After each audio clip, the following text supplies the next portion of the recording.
Hey guys, how are you all. तो आज memory के टॉपिक के लिए आपने रिक्वेस्ट की थी कि मेमोरी के टाइप्स बताइए। तो मेमोरी जो है सबसे पहले होता क्या है आपको पता होगा। एक आपका एक्टिव सिस्टम है जिसमें आप कोई भी चीज़ को इनकोड करते हो, किसी भी इंफॉर्मेशन को, फिर उसको आप स्टोर करते हो और वक्त आने पर उसको रिट्रीव करते हो। तो बेसिकली यहाँ पे 3 प्रोसेस होते हैं आपके: इनकोडिंग, स्टोरेज एंड रिट्रीवल। तो अब हम जब मेमोरी का टाइप्स आपने बोला है तो उससे पहले एक बार इसका एक इन्फॉर्मेशन प्रोसेसिंग मॉडल है वो देख लेते हैं, तो उससे आपको और अच्छी क्लैरिटी आएगी। इन्फॉर्मेशन प्रोसेसिंग मॉडल जो है एटकिंसन शिफ्रिन ने दिया है। इसमें उन्होंने पूरा उसको अच्छे से समझाया है। और भी वैसे तो बहुत सारे मॉडल्स हैं बट ये वाला काफ़ी एप्ट है। तो बेसिकली ये कहा कि जो सेंस ऑर्गन्स होते हैं हमारे, उन सेंस ऑर्गन्स में ईयर और आई, इन दो की हम बात कर रहे हैं। ईयर और आई से जो भी इंफॉर्मेशन अंदर हमें मिलती है वो सबसे पहले हमारी सेंसरी मेमोरी बनाती है। तो जो फर्स्ट स्टेप जो है वो है सेंसरी मेमोरी। ये सेंसरी मेमोरी जो है ये कहाँ से आती है? हमारे सेंस ऑर्गन से। अभी मैंने कहा दो हैं, आई और ईयर। तो आई और ईयर के बेसिस पे इन्हें हम दो तरीके से क्लासिफाई कर सकते हैं। तो आई से आपका आता है आइकॉनिक मेमोरी और ईयर से आपका आता है इकोइक मेमोरी। तो ये दो तरह की मेमोरी हो गई, आइकॉनिक और इकोइक। ये दोनों सेंसरी मेमोरी के ही टाइप्स हैं। आइकॉनिक, जो भी चीज़ हम देखते हैं तो ये जो होता है, अब there are so many stimuli coming, बहुत सारे स्टिमुलाई आ रहे होते हैं। तो उसमें से जो आइकॉनिक मेमोरी है इसको आप ये मानो लेस देन 1 सेकेंड इसका टाइम पीरियड होता है, जबकि इकोइक का 2 to 4 सेकेंड होता है। आपको कोई आवाज़ लगाता है तो कई बार 2-4 सेकेंड बाद आपको समझ आता है कि हाँ ये बोला उसने। तो ये इकोइक मेमोरी का जो टाइम स्पैन है थोड़ा सा ज़्यादा होता है। तो सेंसरी मेमोरी में सेंस ऑर्गन से जो भी इन्फॉर्मेशन आ रही है आई से ईयर से वो आ गई। अब इसके बाद में सारी की सारी इन्फॉर्मेशन पे तो आप ध्यान नहीं देते, आप कुछ सेलेक्टेड जो आपको काम की चीज़ है उसी पे आप ध्यान देते हो। जैसे इस वक्त अगर आप वीडियो देख रहे हो तो आपको मेरी आवाज़ के अलावा भी और भी आवाज़ें आसपास से आ रही होंगी, लेकिन अभी आप क्या कर रहे हो, आपके सेंसरी मेमोरी में वो सब आ रही हैं but you are focusing on my voice. आप देख रहे हो बहुत सारी चीज़ें आसपास है रूम में आपके, लेकिन you are focusing on your laptop और योर मोबाइल फ़ोन स्क्रीन। पढ़ने के लिए आप आपका जो भी डिवाइस है उसकी स्क्रीन पे आप देख रहे हो। तो वेयर यू फोकस, जहाँ आप फोकस करते हो वो स्टिमुलाई ही नेक्स्ट लेवल पे जाएगा। बाकी के सारे स्टिमुलाई जो हैं इस टाइम पीरियड के बाद आपके ध्यान से निकल जाएंगे। तो सेंसरी मेमोरी पे जिस भी चीज़ पे आप सेलेक्टिव अटेंशन करते हो, सब पे आप ध्यान नहीं देते, आप सेलेक्ट करके जहाँ पे ध्यान देते हो वो आगे जाएगा शॉर्ट टर्म मेमोरी में। It will move on to short term memory. अभी जो शॉर्ट टर्म मेमोरी है नाम से पता है शॉर्ट है, कम समय के लिए है। कितने समय के लिए होगा? Less than 30 second. 30 सेकेंड से कम समय के लिए शॉर्ट टर्म मेमोरी में चीज़ स्टोर रहती है।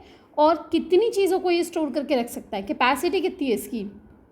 7 + -2 कैपेसिटी है इसकी।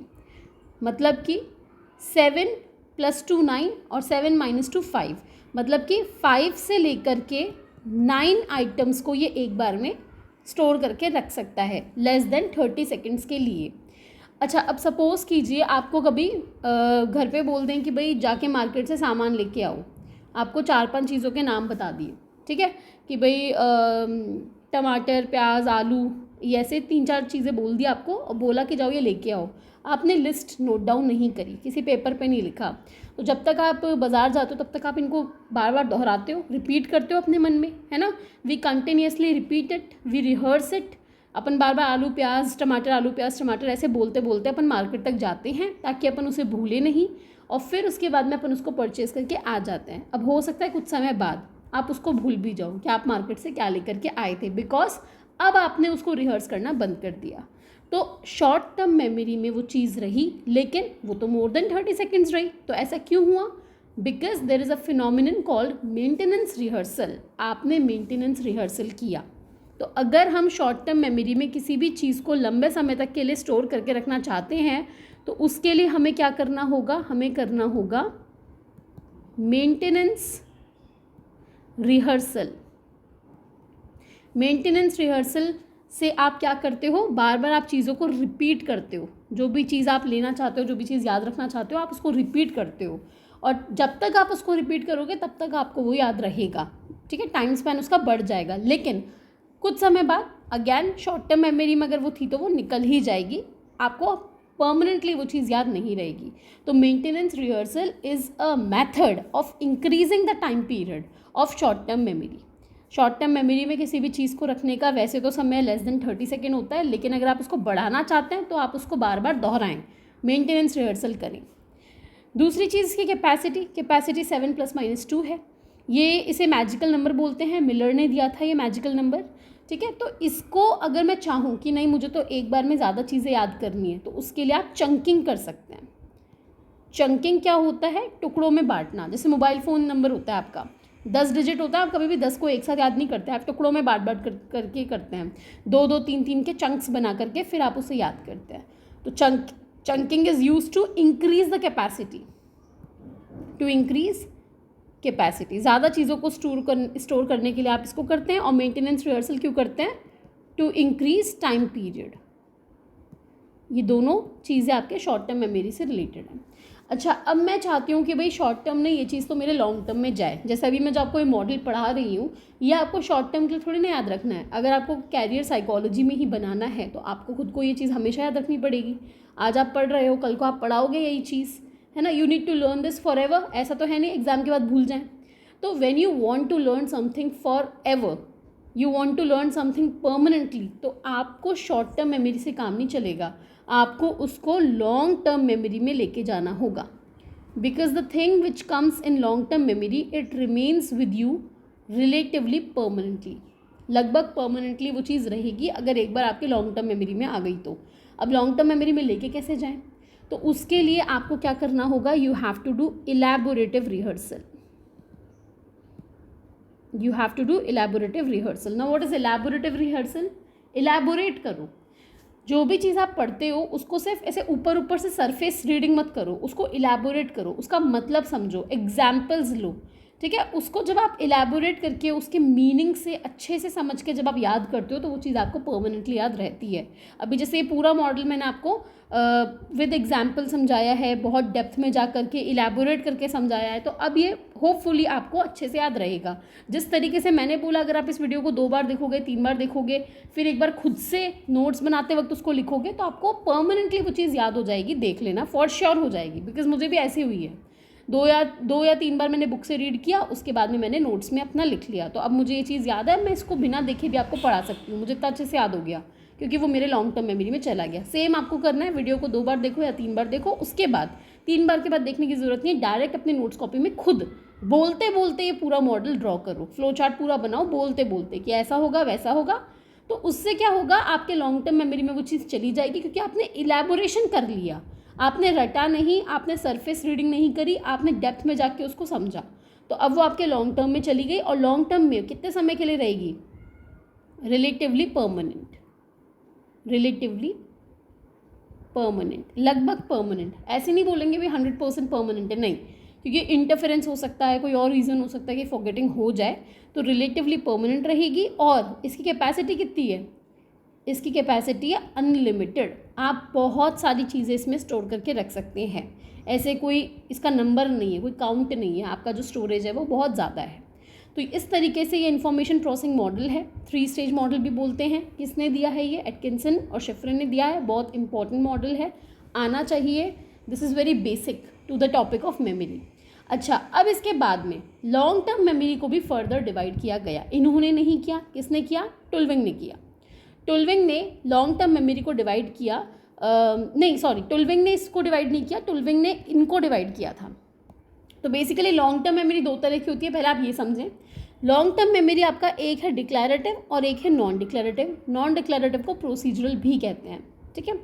डिक्लेरेटिव में क्या होता है, जो भी चीज़ें आप अपने फैक्ट्स होते हैं या आपके लाइफ इवेंट्स होते हैं, जो भी चीज़ें आप लर्न करते हो, जैसे सूरज कहाँ से उगता है, इंडिया का PM प्रेसिडेंट कौन है, ठीक है, ये सारी चीज़ें, कितने स्टेट्स हैं इंडिया में, तो वो सारी चीज़ें आपके डिक्लेरेटिव में आती है।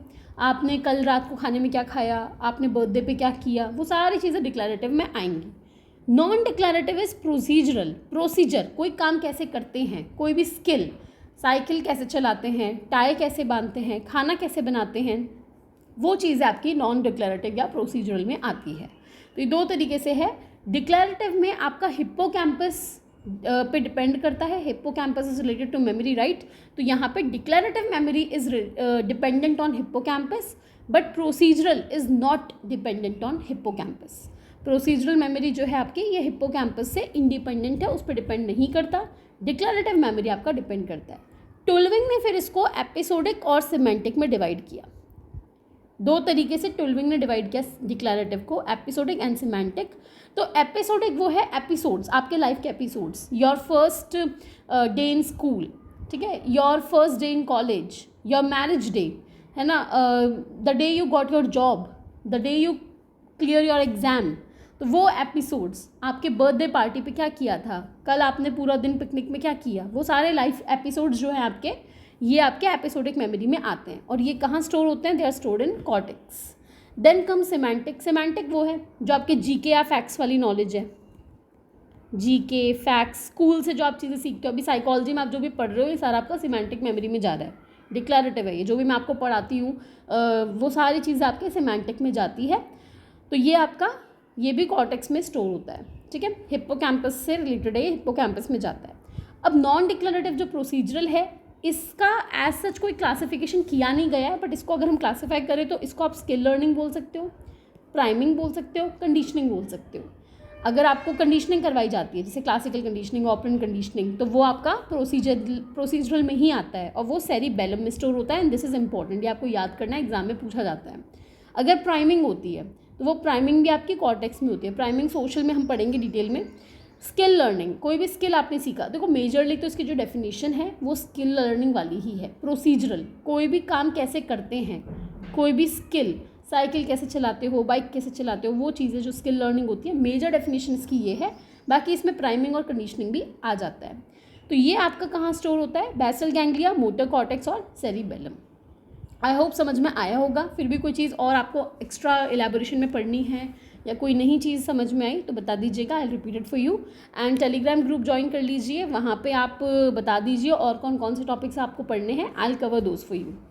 और हमारा जो बुक है वो 10 डेज़ के अंदर आने वाला है। बुक जैसे ही आता है I will let you no, book purchase कीजिए और फिर उसके बाद हम उसमें से हमारा जो रिसर्च मैथड और टेस्टिंग वाला जो पोर्शन है वो कवर करके साथ के साथ बुक में से क्वेश्चंस प्रैक्टिस करेंगे। This is how we are going to do the unit 2 and 3 of NET. और ऐसे आपको साथ के साथ प्रैक्टिस करने के लिए बुक भी लेना होगा। आई लेट यू नो, बुक जब भी आता है विदिन 10 डेज़, मुझे पब्लिशर ने बोला है आ जाएगा। तो आप सब पूछ भी रहे हो बार बार मुझसे पर्सनली भी, टेलीग्राम पे भी, तो इसीलिए मैं बता रही हूँ आपको। So I let you know, do not worry, ठीक है, अभी टाइम है, we'll be able to finish everything for June. और इन जून हमारा जो नया बैच स्टार्ट होगा उसमें तो पूरा स्टार्टिंग से हम इन डेप्थ पढ़ेंगे ही। अभी और कोई टॉपिक पढ़ना हो तो बता दीजिएगा। Okay, bye bye, take care.